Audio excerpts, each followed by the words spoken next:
अस्सलाम वालेकुम class 5। My name is वरिया, I am your Islamia teacher. आज हम पढ़ेंगे सबक अल्लाह ताला की निशानियाँ, जो कि आपकी किताब के सफ़ा नंबर 1 में मौजूद है। मौसम बहार में जब पौधों पर फूल खिलते हैं तो इन फूलों पर एक छोटी सी मक्खी उड़ती नज़र आती है।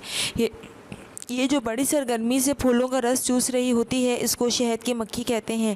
देखने में तो एक मामूली सी मक्खी है, मगर हकीकत में ये इंसान के लिए इंतहाई अहम खिदमत सर अंजाम देती है। मशहूर साइंसदान अल्बर्ट आइंस्टाइन इसके बारे में कहता है कि अगर कर्रा अर्थ से शहद की मक्खी का वजूद ख़त्म हो जाए तो इंसान सिर्फ 4 साल तक ज़िंदा रह सकता है। साइंसदानों को तहकीक और गौर व फिक्र से मालूम हुआ कि पौधों फसलों की ज़िंदगी का 70% हिस्सा शहद की मक्खी सर अंजाम देती है और 90% इंसानी खुराक भी इसी अमल की वजह से पैदा होती है। मौसम बहार, जब आपको पता अल्लाह ताला ने कितने मौसम रखे हैं? 4 मौसम, सर्दी, गर्मी, ख़िज़ा, बहार। जब बहार का मौसम आता है तो जो पौधों पर फूल खिलते हैं तो उन फूलों पर एक छोटी सी मक्खी पे उड़ती हुई नज़र आती है। बहार के मौसम में जो बहुत बड़ी सरगर्मी अंजाम दे रही होती है, फूलों से क्या कर रही होती है? फूलों का रस चूस रही होती है। उस रस को क्या कहते हैं? शहद कहते हैं। कहने को तो एक छोटी सी मक्खी होती है, लेकिन ये हकीकत में ये बहुत बड़ा काम अंजाम दे रही होती है। अगर आपको पता है हमारे पास शहद ना हो तो हमारा जो है ज़िंदगी जो है गुजारना मुश्किल हो जाता है। शहद की मक्खी सिर्फ 12 दिन की उम्र में अपना काम शुरू कर देती है। अच्छा, जो शहद की मक्खी जो होती है वो सिर्फ 12 डेज़ की होती है, 12 दिन की होती है और अपना काम शुरू कर देती है। छत्ते में कुछ मक्खियाँ कारकुन किस्म की होती हैं, फूलों से रस जमा करती हैं और फिर उस रस को फिर उस रस से क्या तैयार करती हैं? शहद तैयार करती हैं। ये अपने छत्तों से मीलों दूर जाती हैं, मीलों दूर यानी काफ़ी दूर तक निकल जाती हैं, मगर ना रास्ता भूलती हैं और ना किसी दूसरे छत्ते में दाखिल होती हैं। ये सिर्फ अपने ही छत्ते में जितनी भी दूर चली जाएँ, कितने भी मीलों दूर चली जाए, वो वापस अपने ही छत्ते में आते हैं। ऐसा नहीं होता कि कभी गलती से किसी और के छत्ते में चली जाएं। ये रस जमा करने के लिए सिर्फ साफ़ सुथरे और मुफीद फूलों का इंतखाब करती हैं। कभी गंदे फूलों में या अजीब से या ख़राब से स्मेल वाले फूलों का रस नहीं चूसती। गंदे और बदबूदार फूलों पर नहीं बैठती। अगर कोई मक्खी गलती से किसी ऐसे फूल का रस ले आए जिससे शहद का मयार यानी कि जो उसका जायका है वो ख़राब होने लगे, तो वो मक्खियाँ जो छत्ते के अंदर होती हैं वो उस मक्खी को छत्ते में दाखिल नहीं होने देती।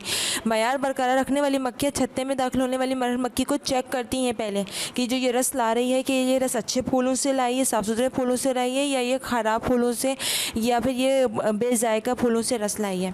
छत्ते में आने वाली मक्खी सिर्फ साफ सुथरे फूलों का रस लेकर आई है या बदबूदार फूलों का रस लाई है। बाज़ मक्खियाँ छत्ते की हिफाजत और पहरेदारी पर मामूर होती हैं। जब छत्ते में कुछ मक्खियाँ जो हैं ये देखती हैं कि कौन से फूलों का रस लाई है, और कुछ मक्खियाँ ये देखती हैं कि अपने जो है उनका जो छत्ता होता है उसकी पहरेदारी, मतलब ये कि उस पर नज़र रखती हैं कि हमारी कोई अननोन अजनबी मक्खियाँ जिनको मक्खियाँ पहले से उस छत्ते में नहीं हो, या कोई कीड़ा मकोड़ा जो है उसके अंदर तो नहीं आ रहा उनके छत्ते के अंदर, तो वो इन चीज़ों से, कीड़ों मकोड़ों से और जो है नई मक्खियों की के अंदर घुसने से जो है उनकी हिफाजत करती हैं।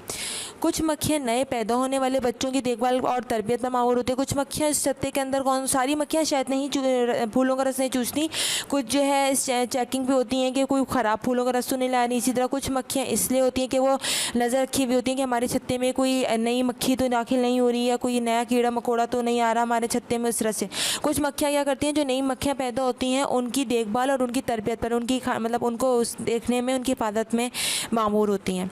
ये बच्चों को खिलाती पिलाती और उड़ना सिखाती हैं। शहद की मक्खी का छत्ता आला कारीगरी और बेहतरीन महारत का नमूना है। इसका हर खाना मस्जिद में 6 कोनों वाला होता है और तमाम खानों की पैमाइश बिल्कुल बराबर होती है। पैमाइश मतलब उसका जो साइज़ होता है वो बिल्कुल जो है खानों का जो है बिल्कुल बराबर होता है।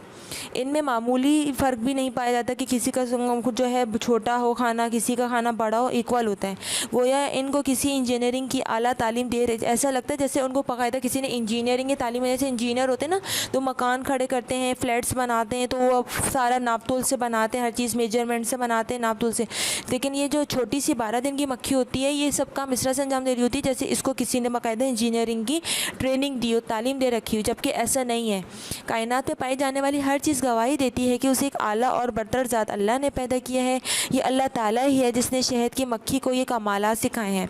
ये सब तो तालीम दी है, ये सब जो उसको उड़ना सिखाना, साफ़ सुथरे फलों से रस चूसना, फिर उसको अपने छत्ते में लाके शहद बनाना, इसी तरह जो मक्खियाँ जो है अपने छत्ते में किसी जो है अजनबी अननोन को अजनबी मक्खी को दाखिल होने देती, कीड़े मकोड़ों से हिफाजत करना, नई मक्खियों की देखभाल करना, ये सारे काम जो हैं। फिर अपना छत्ता इस तरह से बनाना कि उसका हर खाना है जो है बराबर हो।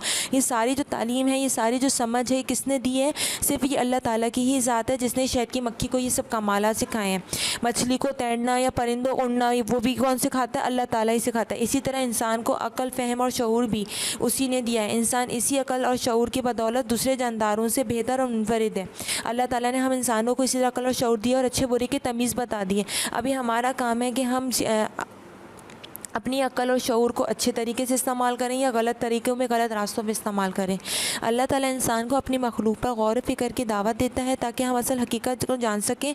अल्लाह ताला इंसान को सबसे, आपको पता है इंसान अल्लाह ताला की तमाम मखलूक़ात में सबसे अफजल है और अल्लाह ताला ने सोच समझ के आप खुद से फ़ैसला लेना कि हमें क्या करना है क्या नहीं करना, ये शऊर भी अल्लाह ताला ने इंसान को ही दिया है ताकि, और ये भी अल्लाह ताला ने जो जैसे शहद की मक्खी को ये सब कमाला सिखाए हैं ताकि हम इंसान जो है अल्लाह ताला की निशानियों पर गौर कर सकें, कि जान सकें कि कौन है वो जो ये दुनिया चला रहा है, जो परिंदों को उड़ना सिखा रहा है, जो मछली को तैरना सिखा रहा है, और एक 12 दिन की उम्र की जो मक्खी है शहद की, उसको जो है शहद बना फूलों से रस चूसना सिखाना और फिर वापस उसको अपने ही छत्ते में लाना, उसकी देखभाल करना, ये सब काम कौन सिखा रहा है? उन्हें सबको अल्लाह ताला सिखा रहा है।